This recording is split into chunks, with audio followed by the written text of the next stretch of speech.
অনুরাগের ছোঁয়ায় আজকের পর্বে দেখা যায় অবিনাশ দীপাকে বলতে থাকে, দীপা, এখানে কেউ নেই। আমার মনে হচ্ছে সূর্যকে ওরা অন্য কোথাও আটকে রেখেছে, আমাদের ওই দিকে গিয়ে খুঁজতে হবে। এখানে কেউ নেই। তখন দীপা বলতে থাকে, না, আমার কেমন যেন মনে হচ্ছে যে আমার ডাক্তারবাবু এখানেই আছে। আর দেখুন, মাটিগুলো কেমন ভিজা ভিজা লাগছে। এই বলে দীপা একা একাই মাটি সরাতে থাকে। এরপরে অবিনাশ আর কৃষ্ণ দীপাকে মাটি খুঁড়তে সাহায্য করে। অনেকটা সময় মাটি খোঁড়ার পরে সূর্যর পায়ের আঙুল দেখে সবাই অবাক হয়ে যায়। এরপরে সবাই মিলে তাড়াহুড়ো করে মাটি খুঁড়তে থাকে আর সূর্যকে দেখে অবাক হয়ে যায় সবাই। এরপরে দীপা বলতে থাকে, আমি তো বলেছিলাম যে আমার ডাক্তারবাবু এখানেই আছে। দেখো কৃষ্ণ, অবিনাশ দেখো, এখানেই আছে। এরপরে দীপা সূর্যকে জড়িয়ে ধরে কাঁদতে থাকে আর সূর্যর হাত ধরে বুঝতে পারে যে সূর্য এখনও বেঁচে আছে। এরপরে দীপা অবিনাশ আর কৃষ্ণের সাহায্যে সূর্যকে সেখান থেকে সরিয়ে নিয়ে যায়। এরপরে দীপা বুঝতে পারে যে এখন সূর্য একটু সুস্থ আছে। এরপরে দীপা বলতে থাকে যে আপনারা ডাক্তারবাবুকে হসপিটালে নেওয়ার ব্যবস্থা করুন, আর আমি আমার মেয়েদেরকে বাঁচানোর জন্য যাচ্ছি। তখন অবিনাশ বলতে থাকে, এভাবে তো যাওয়া হবে না, তাই না? এভাবে তো সেখানে যাওয়া ঠিক না। ওই জায়গাটা তো অনেক ডেঞ্জারাস, ওখানে তো একা একা এভাবে তুমি যেতে পারবে না। অন্যদিকে দেখা যায় যে সোনা আর রূপাকে রেডি করে অন্য একটা জায়গায় আনানো হয়, আর সেখানে অনেক অপরিচিত লোকজন আসতে থাকে, যাদের কাছে যমুনা মাসি সোনা আর রূপাকে বিক্রি করে দেওয়ার জন্য এনেছে। এটা দেখে রূপা মনে মনে ভাবতে থাকে, যাই হোক, আমাকে কিছু একটা করতেই হবে। এই বলেই সেখানে থাকা খুন্তি দিয়ে গুন্ডাগুলোকে মারতে থাকে।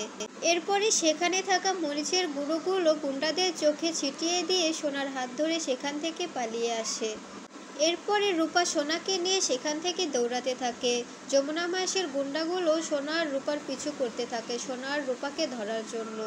অপরদিকে দেখা যায় সেখানে কুন্তলা পৌঁছে যায় আর রুডিকে বলতে থাকে, রুডি, অনেক হয়েছে, তোমার এখন মাথা ঠিক নেই, তুমি এখান থেকে চলো।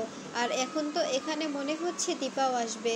তুমি যদি এখন এখানে কিছু করো, দীপা যদি বুঝতে পারে যে তুমি আর আমি সবটা করেছি, তাহলে আমাদের দুজনকে গিলে খেয়ে নেবে, আমাদের কোনো রেহাই থাকবে না। তাই বলছি এখান থেকে চলো। তখন রুডি বলতে থাকে, না মা, তুমি যে কি বলো না, আমার না এখান থেকে যাওয়া হবে না। আমি যতক্ষণ সেনগুপ্ত পরিবারকে শেষ করতে না পারছি, এতক্ষণ আমি এখান থেকে যাব না।